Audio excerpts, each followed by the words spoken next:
Hey class, so this quarter we're going to focus on carrier-mediated transport. So we're focusing on our cell membrane or plasma membrane, and then we have special proteins within the membrane. These proteins are going to allow for us to carry our favorite chemical, our solute, either into or out of the cell and or the organelles within the cell. And as we look at carrier-mediated transport, these proteins need to have specificity. And when we say by specificity, we mean that they're going to be specific for a particular solute, or they'll only act on a particular chemical. And when that particular chemical, that solute it's designed for, sometimes referred to as a ligand, binds to the receptor site in the carrier protein, the solute is going to initiate a change within that protein. So by binding to the receptor site of the protein, there could be a conformational change to the protein. After that solute's released, unchanged, on the other side of the membrane, it's gone past, it's been transported. So the solute can bind to the protein on one side, and then the solute is transported across the cell membrane and released from the protein on the other side of the cell membrane. Now, when we look at this phrase here, saturation, this refers to the fact that as the concentration of our solute, our favorite chemical, rises, we move it across the membrane faster and faster and faster. But this is a logarithmic curve. Eventually, we max it out. And this maxing out occurs when every single protein is busy transporting the chemical. And at a certain point in time, you can't move the chemical any faster because we're limited by the number of transporter proteins. This rate, maximum rate of movement of the chemical, is referred to as the transport max. And this transport max occurs when all of our carrier proteins are occupied. Let's go to the next slide here. So here we can see in this figure 3.17 from our text that as the concentration of our solute goes up, the rate of transport, typically molecules per second, is going to go up, up, up, up, up. And at first, when most of the transporter proteins are empty, we have a fairly linear curve. But then, as we start to reach pseudosaturation, our linear curve starts to taper off, and we would then reveal a logarithmic curve overall once we reach the transport maximum, because all of the proteins are busy moving a chemical, and adding more chemical won't alter the rate of transfer. So as we're looking at these carrier proteins, there are three kinds of carriers we're going to focus on. We have uniport, symport, and antiport. Uniport carriers are going to carry, well, as their name implies, uni for one, carry only one kind of solute. A classic example of that is going to be our calcium ion pump within our cells. A symport carrier is going to carry two or more solutes simultaneously. So when we think of symport, I want you to think of simultaneously carrying molecules in the same direction. And that's the key phrase here, same direction. This is also known as a co-transporter. An example that we use quite a bit, particularly when we get to BIOL 314 or AMP2, is the sodium glucose transporters. And then we also have antiport. Anti referring to against, and these antiport carriers are going to carry two or more solutes in opposite directions. This is also known as countertransport. And the classic example of that is our sodium-potassium pump, which carries sodium out of the cell and brings potassium into the cell. Sorry about that. Still waking up here. So as we look at these these kinds of carriers, we're also going to have three mechanisms of transport. We have our facilitated diffusion, primary active transport, and secondary active transport, which we'll elaborate on in just a moment.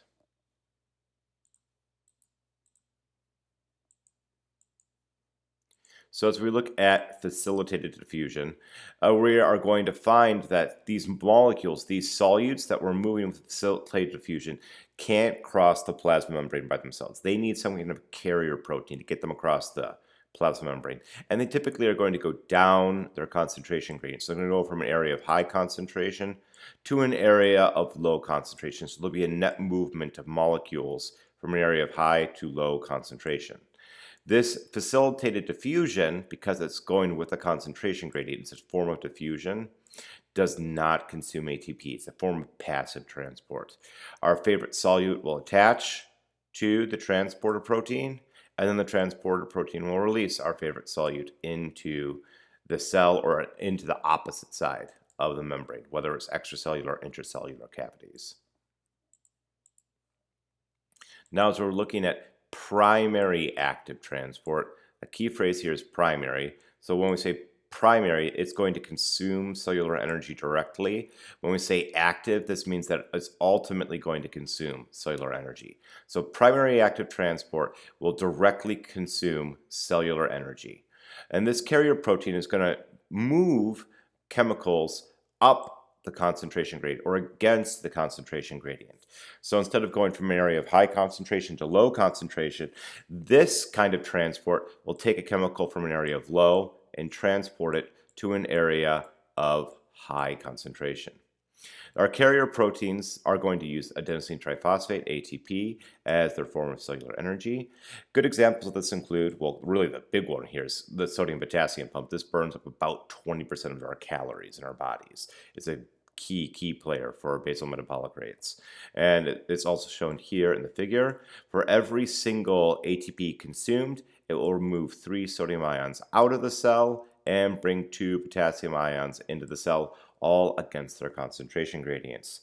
We also have the calcium pump that is going to use ATP to get calcium out of the cell or bring calcium from one region of the cell where it's less concentrated to an area where it's more concentrated. For example, within the sarcoplasmic reticulum of skeletal muscle cells. So as we look at that sodium-potassium pump, the sodium-potassium pump in particular is a form of primary active transport that we use to maintain electrical activity of our cells. We need to maintain a steep sodium concentration gradient. And we need that sodium concentration gradient because we use sodium concentration gradients to maintain or power secondary active transport. We're also going to use sodium and potassium to regulate overall osmolarity of the body, and that will regulate the movement of fluids and overall cell volume and fluid volumes within our bodies. We also use the sodium-potassium pump to maintain a negatively charged or a slight negative millivoltage to our cell membranes, which is a good thing because we use those slightly negative voltages across our membrane to help regulate the electrical activity. And then finally, as the sodium-potassium pump is burning up ATP, every single ATP molecule broken down into ADP is going to produce just a little bit of heat, but cumulatively, it produces quite a bit of heat.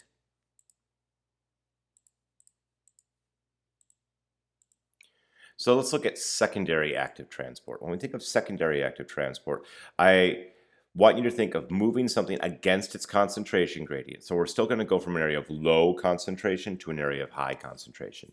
A key difference, though, is that these molecules or these transporter proteins don't consume ATP directly. Instead, they're going to use ATP indirectly.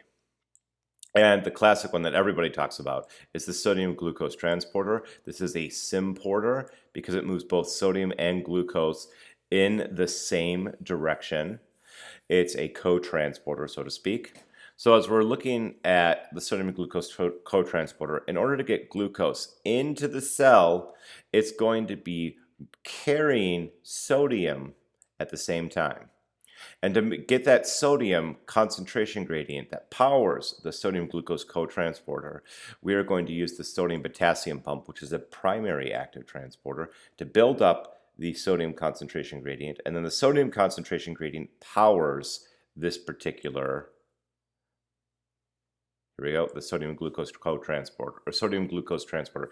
The sodium concentration gradient powers the sodium-glucose transporter. And I can't emphasize this enough, it does not use itself use ATP directly. It does indirectly through the sodium-potassium pump building up that concentration gradient. So as we're looking at these sodium-glucose transporters, we use them in our kidney cells, where we have a sodium-potassium pump. Let's try this again. Where we have a sodium-potassium pump maintaining a high extracellular sodium concentration gradient, And that high extracellular sodium concentration gradient is then going to be paired over here to help bring those green glucose molecules into the cell via the sodium glucose transporter. One of the benefits of the sodium glucose transporter is that we use this to reclaim glucose that's in our filtrate. And this is one of the ways that we reclaim glucose that we otherwise would have urinated out. That's all we have for this recording. If you have any questions or comments, please feel free to post them on the class discussion board or to shoot me an email. And as always, happy studies.